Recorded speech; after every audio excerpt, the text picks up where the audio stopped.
Salut, aujourd'hui je vais vous parler du poison de Columbus. Alors on est dans la Rome antique et pour une fois, ceux qui vont mourir pour vous ne vous saluent pas. Bienvenue dans la petite histoire.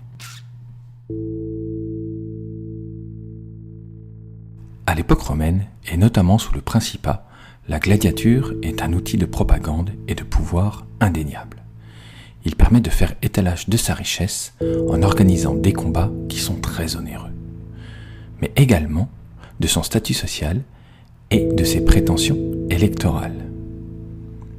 Cette dernière notion poussera d'ailleurs les empereurs à légiférer sur les jeux, afin d'empêcher des nobles trop zélés de briguer des postes en soudoyant l'électorat par des jeux trop fastueux. Caligula est un des empereurs qui, avec Commode, aura le plus apprécié le sang de la reine. Il faut dire que les passions s'y déchaînent. Comme aujourd'hui, dans les stades de foot, on supporte tel ou tel gladiateur, voire tel ou tel type de gladiateur. Car il existe plusieurs types de gladiateurs. L'hoplomach, le sécutor, le rhétière. Intéressons-nous aux myrmidons et aux thraces. Et plus précisément à leur spécificité. Le thrace est un parmulari, c'est-à-dire un gladiateur avec un bouclier parma. C'est un bouclier de petite taille, alors que le myrmidon, lui, est un scutari, un gladiateur avec le bouclier scutum, de grande taille comme les légionnaires, le grand bouclier rectangulaire que l'on voit dans Astérix. Caligula est un fan des thraces.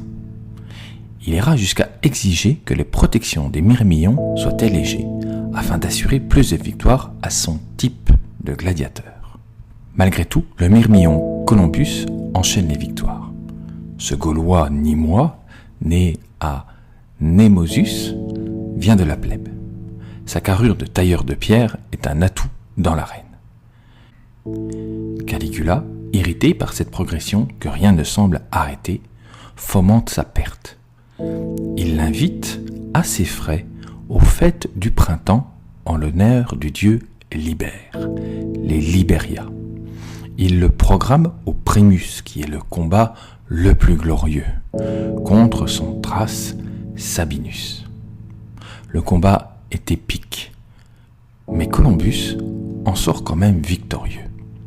Légèrement blessé à l'épaule, il rentre au Ludus, qui est le centre de formation des gladiateurs, se faire soigner par le médecin.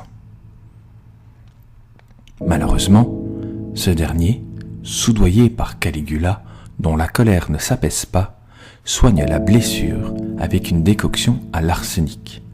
Columbus décédera dans d'atroces souffrances. Caligula, connu pour son souci de ne laisser aucune trace, fera exécuter le médecin par la garde prétorienne.